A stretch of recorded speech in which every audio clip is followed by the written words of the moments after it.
रीवा शहर के NCC ground में आज अंतर्राष्ट्रीय गीता दिवस का आयोजन किया गया, जिसमें स्कूली छात्र छात्राओं को गीता के ज्ञान और उसके महत्व की जानकारी दी गई।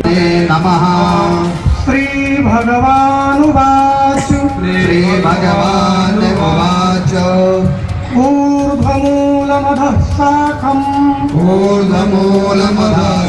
अकुर्वत संजय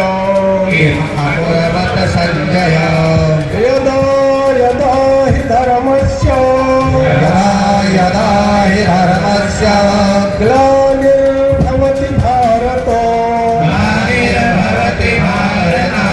अभ्युत्थानम् अधर्मस्य तदात्मानम्। अंतर्राष्ट्रीय गीता दिवस के अवसर पर कई सामाजिक संगठनों ने भी कार्यक्रम में भाग लिया है। कार्यक्रम में 5100 लोगों के लिए एनसीसी ग्राउंड में व्यवस्था बनाई गई थी, जिसमें स्कूली छात्र छात्राओं की उपस्थिति देखी गई है। इसमें शासकीय विद्यालयों के साथ साथ निजी विद्यालय के छात्रों को भी शामिल किया गया। अंतर्राष्ट्रीय गीता महोत्सव का आयोजन किया गया है। आज पूरे मध्य प्रदेश की तरह रीवा संभाग में भी अंतर्राष्ट्रीय गीता महोत्सव के तहत कार्यक्रम आयोजित किए गए हैं। और जैसा आप हम सब जानते हैं कि गीता एक बहुत ही पवित्र ग्रंथ है और उसकी आत्मा है अध्याय 15। तो आज अध्याय 15 का वाचन हमारे रीवा संभाग में संभागीय मुख्यालय, समस्त जिला मुख्यालय और खंड मुख्यालय पर किया गया, जिसमें हजारों की संख्या में प्रतिभागियों ने गीता के 15वें अध्याय का वाचन किया है। जैसा कि आप हम सब जानते हैं, गीता के माध्यम से ईश्वर ने जो संदेश दिया है वो भारत के प्रत्येक नागरिक तक पहुंचाना है, ये मुख्य मकसद है।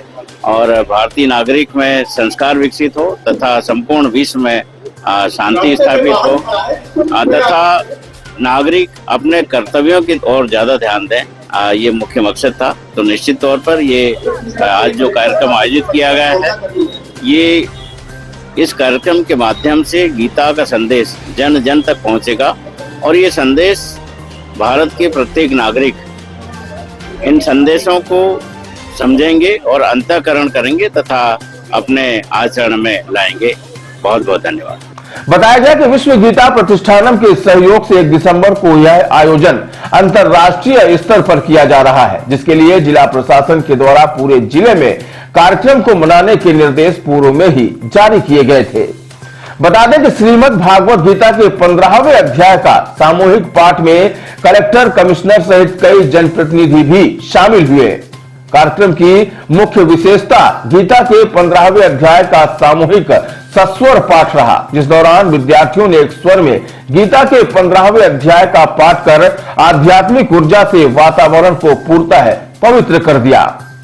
अतिथियों ने सभी छात्र छात्राओं का उत्साहवर्धन करते हुए इस कार्यक्रम की विशालता की सराहना की। कलेक्टर प्रतिभा पाल ने कहा कि इस प्रकार के आयोजन न केवल विद्यार्थियों में आध्यात्मिक जागरूकता बढ़ाते हैं, बल्कि भारतीय संस्कृति को समझने और अपनाने का अवसर भी प्रदान करते हैं।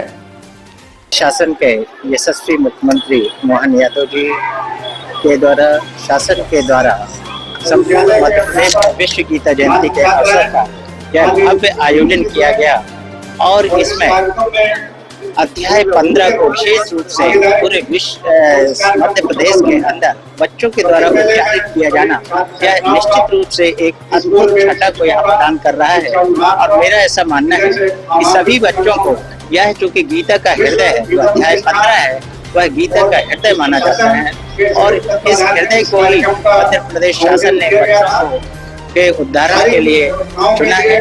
बच्चों को प्रतिदिन इसका अभ्यास करना चाहिए। निश्चित रूप से उनके जीवन में बहुत ही सकारात्मक परिवर्तन आएंगे और इसके साथ ही मैं शासन को और यहाँ उपस्थित सभी लोगों को अपनी तरफ से सबका अभिनंदन करता हूँ।